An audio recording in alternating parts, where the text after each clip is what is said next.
بسم اللہ الرحمن الرحیم۔ لاکھوں کروڑوں درود حضور پاک صلی اللہ تعالیٰ علیہ وآلہ وسلم اور ان کی آل پر۔ جانور اپنا علاج کیسے کرتے ہیں؟ وہ ایک چڑیا تھی جو کانٹے دار تاروں کے جنگلے میں پھنس گئی تھی۔ اس نے آزاد ہونے کی کوشش میں پر پھڑ پھڑائے۔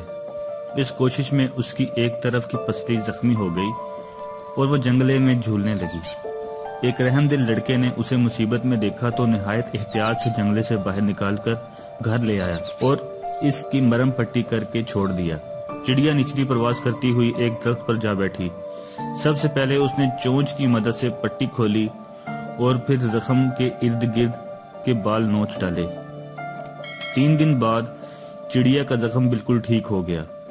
اس نے اپنا علاج سورج کی کرنوں سے کیا تھا۔ ایک چڑیا ہی کیا، ہر پرندہ اور چوپایا زخمی یا بیمار ہونے کی صورت میں اپنا علاج خود کرتا ہے۔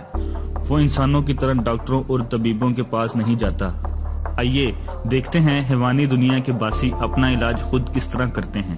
پہاڑی چوہے زخمی ہو جائیں تو اپنی زخموں کو جراثیم اور دھول سے بچانے کے لیے ان پر درخت کا گوند لگا لیتے ہیں۔ اس طرح ریچھ بھی اپنے زخموں کو صاف کرنے کے بعد انہیں گوند یا صاف مٹی سے چھپا لیتا ہے اور پانی سے بھی بچائے رکھتا ہے۔ ماہرین کے مشاہدے کے مطابق ہدہد اپنی ٹوٹی ہوئی ہڈی پر گیلی مٹی یا درختوں کی باریک جڑوں کا پلسٹر سا باندھ لیتا ہے اور چند دن بعد بالکل ٹھیک ہو جاتا ہے۔ جب کوئی جنگلی جانور زخمی ہو جاتا ہے تو وہ اپنا ٹھکانہ تبدیل کر کے کسی پرسکون جگہ پر چلا جاتا ہے اور دوا کے طور پر مختلف اقسام کی جڑی بوٹیاں کھاتا ہے۔ شیر اور بھیڑیے جیسے گوشت خور جانور بیمار ہونے کی صورت میں گوشت کھانا چھوڑ دیتے ہیں اور سبزیوں پر گزارا کرتے ہیں۔ حالانکہ یہ بات سننے میں بڑی عجیب لگتی ہے۔ ریچھ کی پرہیزی غذا ان دنوں میں بیر اور جڑیں ہوتی ہیں اور ہرن درختوں کی چھال کھاتا ہے۔ حیوانوں کی اپنی حفاظتی تدابیر کا مشاہدہ کرتے ہوئے یہ حقیقت سامنے آتی ہے کہ وہ ان پودوں اور جڑی بوٹیوں کا علم رکھتے ہیں۔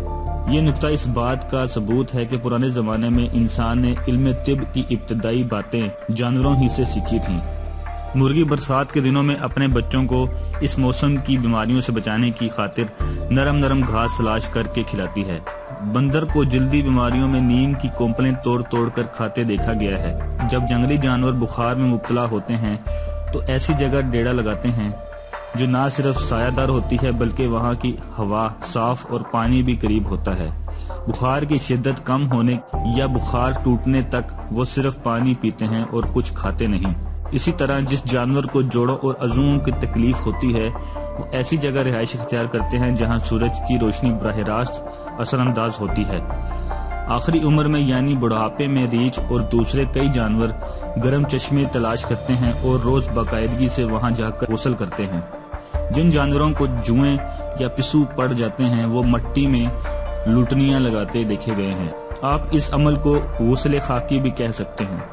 ماہرین کے مشاہدے کے مطابق جانور موسمی تبدیلیوں کے ساتھ اپنی غذائیں بھی تبدیل کرتے ہیں۔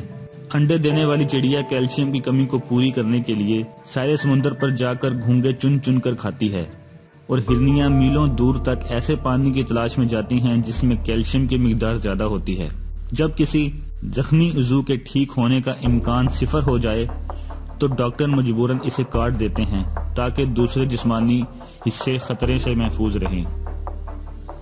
آپ کو یہ جان کر یقیناً حیرت ہوگی کہ جانور بھی اس آخری طریقہ علاج کی سدھ بدھ رکھتے ہیں۔ جب وہ ایسی صورتحال سے دوچار ہوتے ہیں تو اپنے ناقابل علاج عضو کو مختلف طریقوں سے جسم سے علیحدہ کر دیتے ہیں۔